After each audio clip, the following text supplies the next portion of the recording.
Well, welcome back to Tools and Trails. Today we're back in the shop and not working on Jeeps today, not working on anything else. You know, to all you backyard mechanics out there, you know that sooner or later you're going to end up working on the wife's car, and that's where we're at today. So let's get right into it.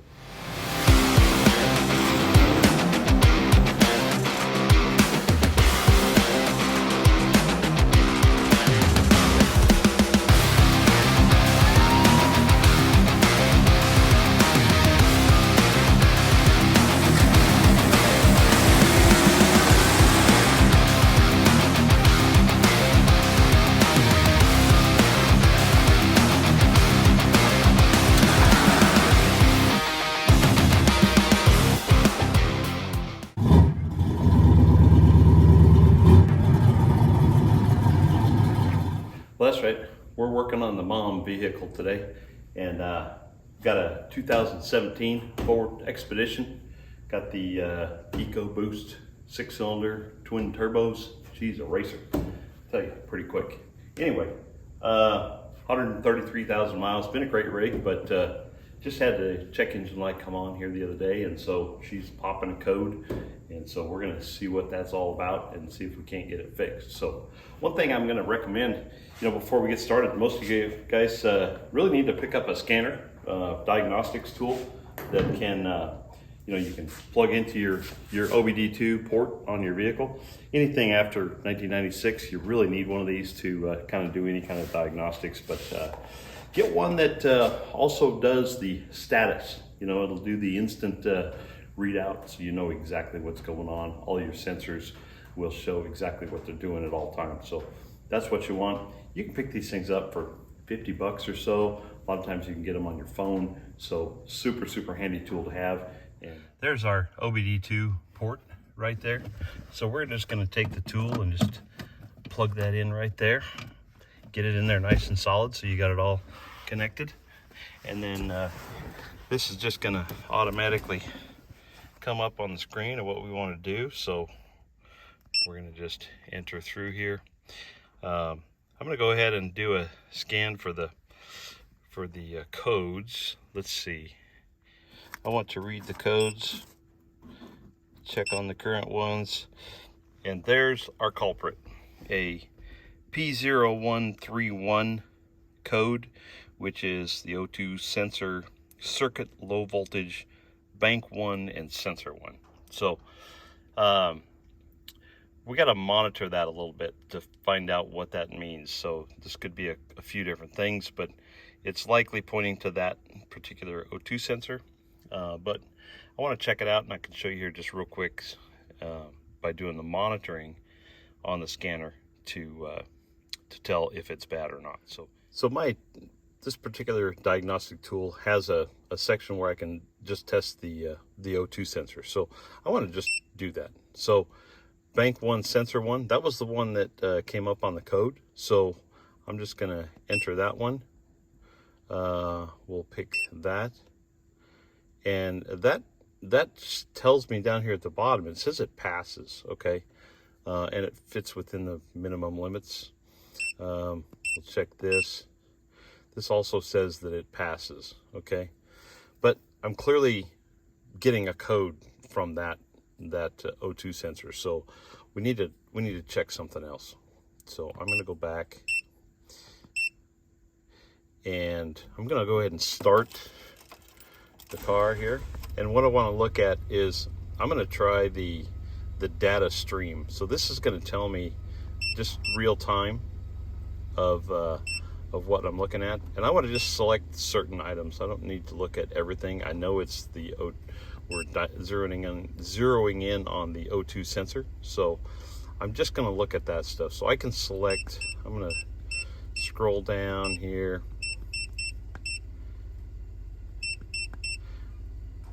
Here's an oxygen sensor output voltage bank 1 sensor 2. We'll check that one.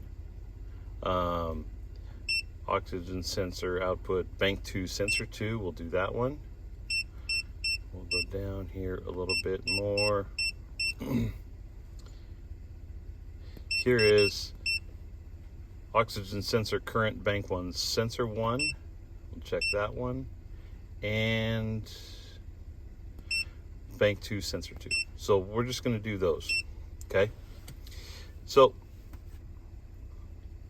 here we're looking at our data, and you see most of these are moving. Okay. All the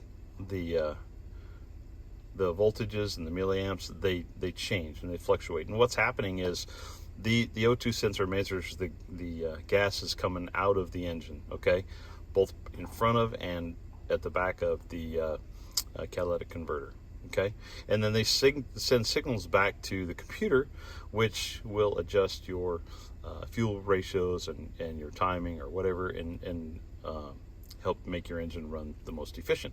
Okay, so as you're just looking at here, one thing that should kind of jump out is this one, O2 sensor 1 bank 1, that value is not changing. It's just stuck there. So I'm going to look at one other thing. Let's view this graphically. And I'm going to scroll all the way down to just those two.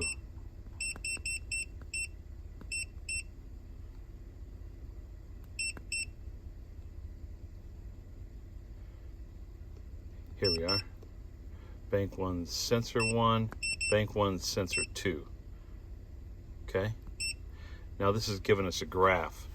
I hope you can see this on the screen.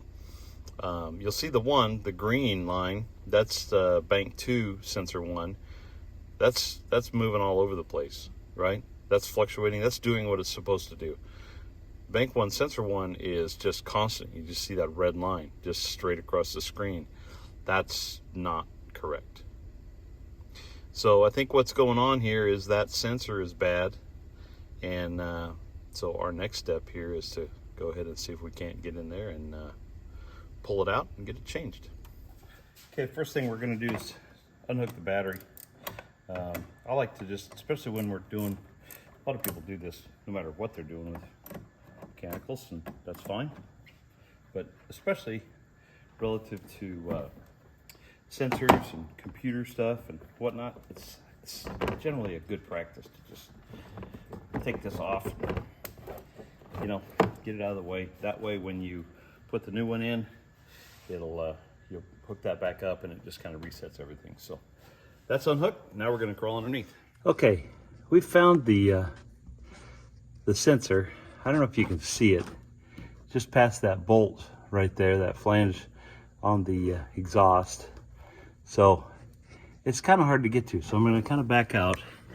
So I think the easiest way to do this is take off this inner fender guard here, and that'll give us a little bit more room to snake our hands back in there. So yeah, they're not going to make it easy for us.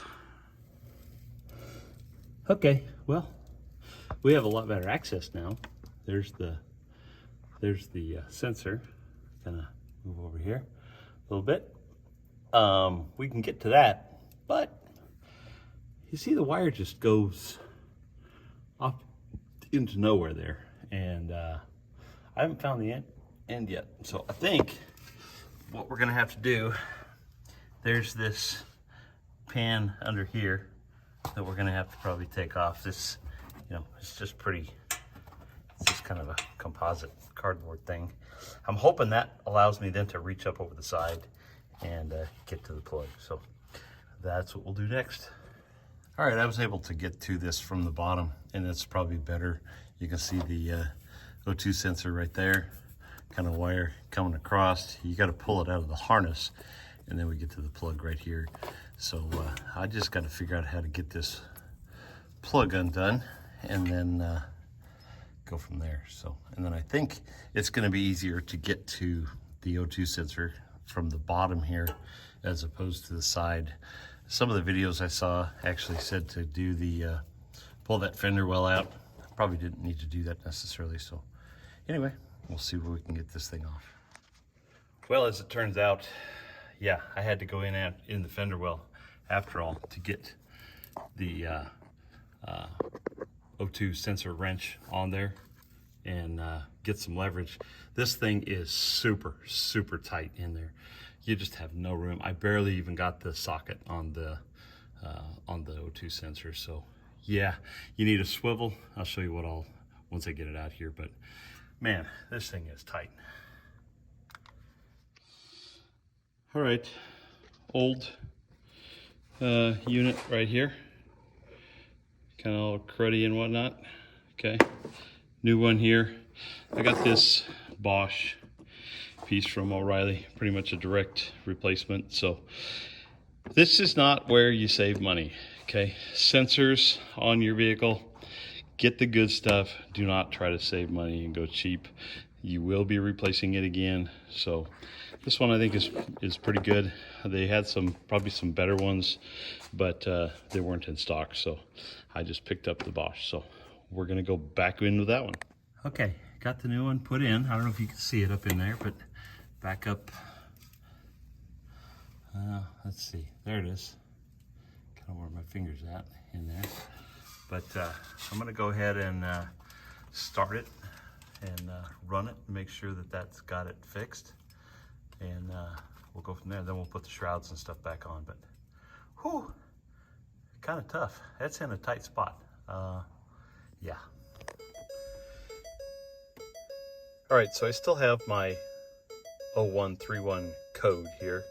And so I'm gonna erase that.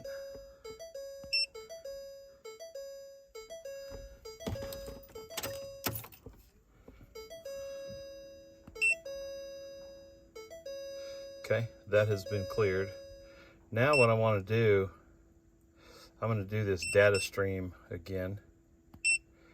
And we're going to select items. I'm going to go ahead and start the car here.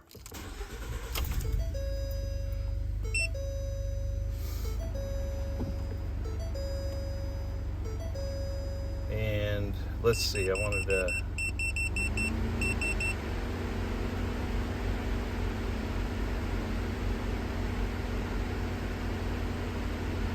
that's not the one.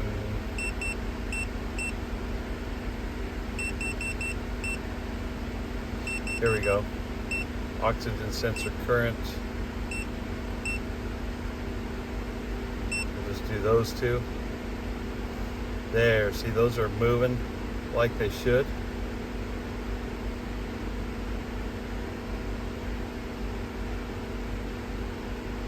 So that's good. So that one it's not stuck anymore. So we're gonna go back. Let's select a few more items. That light should stay off for us now.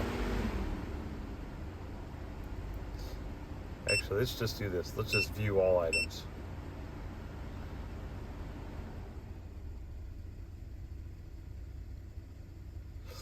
So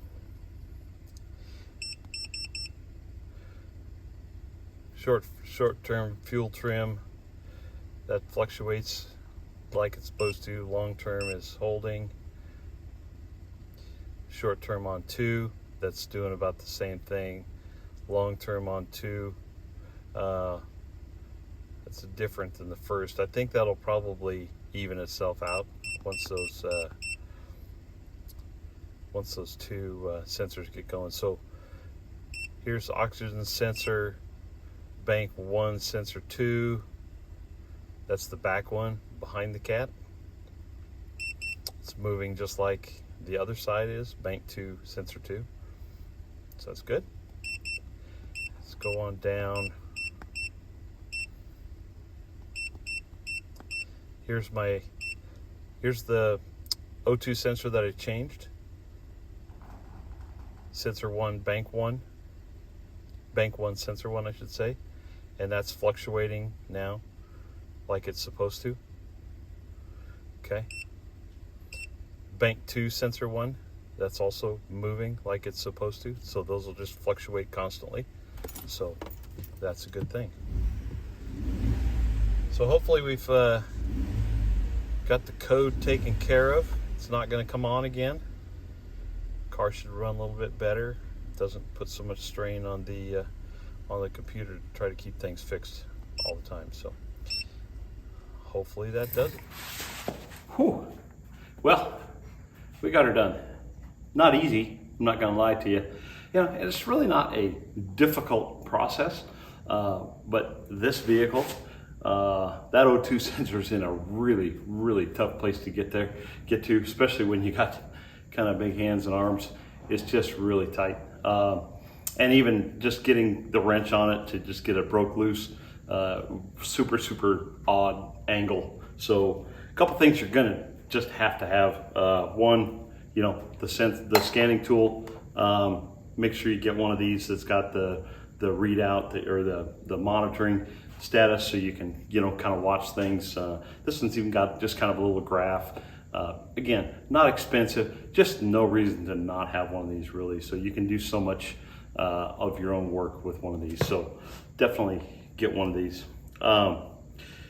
The O2 socket, just about couldn't get it on this one, but was able to kind of snake it on there, and then really needed the swivel for the ratchet, and then I had to use just a breaker bar to just pop it loose.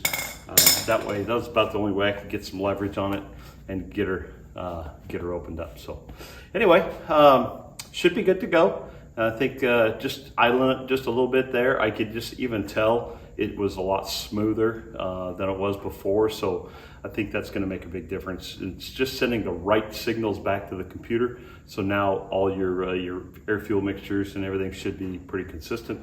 And that makes a big difference on how the vehicle runs. So yeah, appreciate you watching with us. Hope you picked up a tip or two. I know I did. So hope I could share those with you. And we'll see you next time on Tools and Trails. Thanks for watching.